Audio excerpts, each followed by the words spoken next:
Hi guys, तुमचं स्वागत आहे या छोट्याशा मिनी ब्लॉगमध्ये। आम्ही गेलो होतो महादेवाच्या दर्शनासाठी।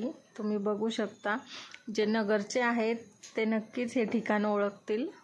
मी सांगणार नाही, ज्यांनी ओळखलं त्यांनी कमेंटमध्ये सांगा। डुगू, मम्मी, आदू आम्ही सगळे गेलतो। खूप गर्दी होती, खूप 1 घंटा आम्ही लाईनमध्ये थांबलो। नंतर फायनली आमचं दर्शन झालं। दर्शन पण व्यवस्थित झालं आमचं। गर्दी होती तरी पण डुगू घंटी वाजवत होता। तिथे असे 4-5 मंदिरं आहेत।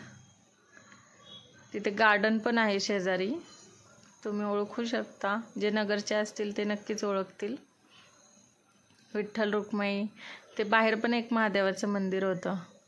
फायनली आम्ही निघालो होतो। मग थोडा वेळ बसलो आणि निघालो। Bye bye.